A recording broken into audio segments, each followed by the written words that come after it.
خداوند آپ کے ساتھ ہو۔ آپ کے ساتھ بھی ہوں۔ انجیل مقدس لوکا کے مطابق خداوند تیری تمجید ہو۔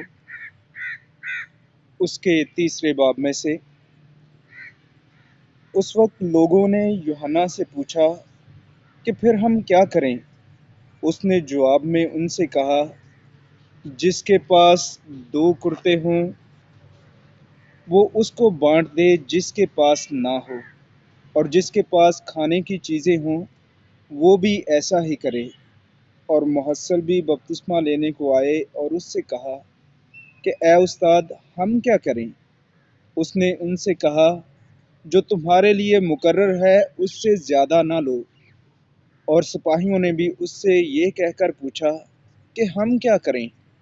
اس نے ان سے کہا کہ نہ کسی پر ظلم کرو، نہ کسی سے ناحق کچھ لو، اور اپنی تنخواہ پر اکتفا کرو۔ اور جب لوگوں کو بڑی امید ہونے لگی اور سب اپنے دل میں یوحنا کی بابت سوچنے لگے کہ شاید یہی المسیح ہے، تو یوحنا نے جواب میں ان سے کہا کہ میں تم کو پانی سے بپتسمہ دیتا ہوں، مگر مجھ سے ایک قوی تر آنے والا ہے جس کا جوتی کا تسمہ میں کھولنے کے بھی لائق نہیں۔ وہ تمہیں روح القدس اور آگ سے بپتسمہ دے گا۔ اس کا چھاج اس کے ہاتھ میں ہے، اور وہ اپنے خلیان کو خوب صاف کرے گا، اور گیہوں کو اپنے کھتے میں جمع کرے گا، اور بوسے کو اس آگ میں جلائے گا جو بجھتی نہیں۔ اور وہ نصیحت کی بہت سی اور باتیں کر کے لوگوں کو خوشخبری دیتا رہا۔ انجیل مقدس کے وسیلہ سے ہمارے گناہ معاف کیے جائیں۔ مسیح تیری ستائش ہو۔ Thank you father Parvez and good morning dear brothers and sisters. آج ہم آمد کے تیسرے اتوار کی لتوریہ منا رہے ہیں، اور ہم جانتے ہیں کہ آمد کا تیسرا اتوار جو کہ ہے وہ خوشی اور شادمانی کا اتوار ہوتا ہے۔ تو چلیے ایک بار پھر ہم فادر پرویز کی طرف چلتے ہیں۔ فادر پرویز ہمیں چیدہ نکات آج کی عبادت کے اور تینوں تلاوتوں کے بارے میں ہمیں بتائیں، تاکہ پھر ہم اس پر اپنا پیغام جو کہ وہ بلڈ کر سکیں۔ مسیح خدا میں پیارے بھائی اور بہنوں، آمد کے ایام ہر سال ہمیں دعوت دیتے ہیں کہ اپنی زندگی کے ناہموار راستوں کو ہموار بنانے سے اپنی زندگی میں خداوند یسوع مسیح کی شادمانی، سلامتی اور نور بھر لیں، تاکہ خداوند یسوع مسیح کی پیروی کرنے میں آسانی پیدا ہو سکے۔ آج کا اتوار ہمیں شادمانی کرنے، صبر کرنے اور اپنے دلوں کو مضبوط کرنے کا پیغام دیتا ہے، کیونکہ آج کی دوسری تلاوت میں مقدس پولس رسول بڑی خوبصورتی سے بیان کرتے ہیں کہ خداوند میں ہر وقت خوش رہو، پھر کہتا ہوں خوش رہو، کیونکہ خداوند کا آنا نزدیک ہے۔ لیکن ساتھ ہی ہمیں یوحنا استباغی کا ماڈل بھی ہمارے سامنے رکھا جاتا ہے، جو کہ خداوند کی راہ کو تیار کرتا ہے اور خداوند یسوع مسیح کو دنیا سے متعارف کرواتا ہے۔ اس لیے خداوند یسوع مسیح اس کے حق میں گواہی دیتے ہیں، اس سے بڑا کوئی نہیں، لیکن جو آسمان کی بادشاہی میں چھوٹا ہے وہ اس سے بڑا ہے۔ کیا ہمیں معلوم ہے کہ خداوند ہمارے درمیان موجود ہے؟ فادر جی، یہ ہیں آج کی تلاوتوں کے چیدہ نکات۔ تو میں چاہتا ہوں کہ آپ آج کی ان تلاوتوں کی روشنی میں آج کے اتوار کا پیغام ہمیں سنائیں۔ شکریہ فادر پرویز آپ کی آج کی تینوں تلاوتوں پر روشنی ڈالنے کے لیے۔ ہم جانتے ہیں کہ آمد کا جو تیسرا اتوار ہے یہ خوشی اور شادمانی کا اتوار ہے، اور تیسرے اتوار پر جو شمع روشن کی جاتی ہے وہ بھی پنک کلر کی ہوتی ہے، اور ہر طرف ایک خوشی کا سما ہوتا ہے۔ جیسا ہم نے پہلی تلاوت میں سنا اور آپ نے بھی اس پر روشنی ڈالی کہ صفنیہ نبی کی کتاب سے جو تلاوت لی گئی ہے اس میں صفنیہ بھی شادمانی کا پیغام ہی اپنی قوم کو دیتا ہوا نظر آتا ہے، اور پولس رسول نے تو واضح طور پر فرما دیا ہے کہ اب کوئی اور راستہ نہیں ہے۔ وہ کہتا ہے خوش رہو، پھر کہتا ہوں خوش رہو۔ کیوں وہ کہتا ہے؟ کیونکہ خداوند کا دن نزدیک ہے۔ یہ اصل حقیقت ہے کہ خداوند کا دن نزدیک آ رہا ہے، تو ہمیں خوشی اور شادمانی کے ساتھ اپنے آپ کو تیار کرنے کی ضرورت ہے۔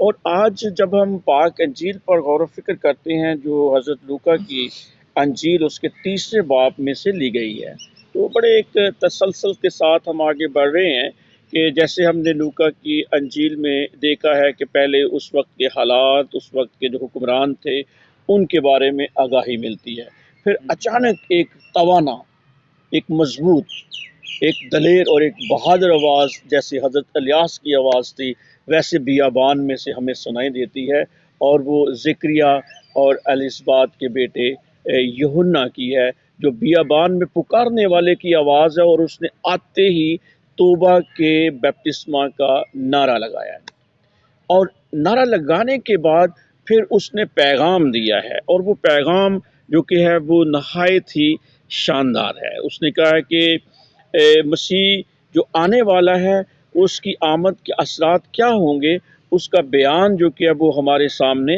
رکھتا ہے کہ اس وقت کیا کرنا ہوگا، کہ ہر ایک گھاٹی جو کہ ہے وہ بھر دی جائے گی، ہر ایک پہاڑ اور ٹیلا جو کہ ہے اس کو ہموار کیا جائے گا یا نیچے کیا جائے گا، اور جو ٹیڑھا ہے اس کو سیدھا کیا جائے گا۔ یہ وہ پیغام دے رہا ہے یوحنا اصطباغی اس وقت کے لوگوں کو۔ اور اس کے ساتھ ہی جب لوگوں نے حضرت یوحنا کا یہ پیغام سنا اور آخر پہ اس نے بیان کر دیا کہ اب تو درختوں کی جڑوں پر کلہاڑا جو کہ ہے وہ رکھ دیا گیا ہے۔ جب لوگوں نے یہ پیغام سنا تو اس کا مطلب یہ ہے کہ اب یہ توبہ کریں، دلی توبہ کریں اور توبہ کے موافق پھل لائیں۔ اگر وہ توبہ کے موافق پھل نہیں لاتے تو پھر جو ان کے ساتھ حشر ہوگا وہ کلام مقدس میں درج کر دیا گیا ہے۔ تو پھر لوگوں نے اپنے اب حضرت یوحنا کا جو کام ہے وہ لوگوں کے ضمیر کو بیدار کرنا ہے، آنے والے وقت کے لیے تیار کرنا ہے۔ حضرت یوحنا نے ان کے ضمیر کو جگا دیا ہے، ان کی قابلیت کے مطابق اب ان کے اندر جو ہے ہچکولے جو کہ مچ گئے ہیں، اور انہوں نے حضرت یوحنا سے براہ راست یہ سوال پوچھ لیا ہے کہ اگر ہم اپنی توبہ کی حقیقت کو ظاہر کرنا چاہتے ہیں، توبہ کرنا چاہتے ہیں، تو اس کے لیے پھر اب ہمیں کرنا کیا ہوگا؟ دیکھیے جی، زندگی میں عملی طور پر ہمیں کچھ نہ کچھ کرنے کی ضرورت ہوتی ہے، کچھ کام ہوتے ہیں جو بدیاں ہوتی ہیں، گناہ ہوتے ہیں جو دوسرے اپنے ہم جنس کے ہم خلاف کرتے ہیں، تو توبہ کا مطلب ہوتا ہے کہ ہمیں ان چیزوں کو چھوڑ دینا ہے۔ تو حضرت یوحنا اب 14ویں آیت کے اندر بڑی وضاحت کے ساتھ وہ طریقے بتاتا ہے کہ ہاں بھی اب تمہیں کرنا کیا۔ اب وہاں پر مختلف قسم کے لوگ کھڑے ہیں، وہاں پر وہ ٹیکس لینے والے بھی کھڑے ہیں، وہاں پر وہ پولیس کی رومی حکومت کے سپاہی بھی کھڑے ہیں، عام لوگ بھی کھڑے ہیں، اور ان سب کے مطابق وہ ان کو اب نصیحت کرتا ہے۔ اس نے کہا کہ جن لوگوں سے اپنے اخلاص اور نیت کی صفائی کا ثبوت دے سکتے تھے، عام بات تو یہ ہے کہ وہ اپنے پڑوسی سے اپنے برابر محبت رکھیں۔ یہ ایک خاص پیغام ہے حضرت یوحنا کا کہ اپنے پڑوسی سے اپنے برابر محبت رکھے۔ کیسے؟ اپنے کپڑے اور اپنے کھانے میں وہ دوسرے ہم جنس جو تمہارے غریب بہن بھائی ہیں ان کو شریک کرو۔ جس کے پاس 2 کرتے ہوں وہ ایک اپنے پاس رکھے اور ایک دوسرے ساتھ دے دے۔ اور اس جگہ پر وصول لینے والے کا بھی تعلق ہے، تو وہ ان کو چاہیے کہ وہ اپنے سارے معاملات میں سختی کے ساتھ، بڑی بے رحمی کے ساتھ دیانتدار اور ایماندار رہیں۔ اگر وہ یہ عمل نہیں کرتے تو پھر ان کی توبہ جو کہ ہے وہ بیکار ہے، کیونکہ وہ شرارت کے لیے یہ لوگ جو کتنے سخت بدنام تھے، ان کا یہ رویہ اور عمل ان کی نیک نیتی کا حقیقی اور پکا ثبوت تھا۔ آخر میں وہاں رومی حکومت کے وہ سپاہی جو کہ ہیں وہ بھی کھڑے ہیں، تو حضرت یوحنا نے ان کو مخاطب کرتے ہوئے ان کو نصیحت کی ہے۔ کیا نصیحت کی ہے؟ 3 قسم کی باتیں جو کہ ہے ان کو حضرت یوحنا نے بتائی ہیں کہ گناہوں سے بچیں۔ کیسے بچیں؟ جن میں اکثر وہ سپاہی جو کہ ہیں وہ مبتلا رہتے ہیں۔ نمبر 1، وہ لوگوں پر بیجا ظلم کرتے ہیں، کہ ان کے لیے یہ نصیحت ہے کہ اب لوگوں پر اگر توبہ سچی کی ہے تو پھر لوگوں پر بیجا ظلم کرنا جو کہ چھوڑ دیں۔ نمبر دو، اس نے کہا کہ لوگوں کا ناحق مال ہتھیانا اور کھانا چھوڑ دیں.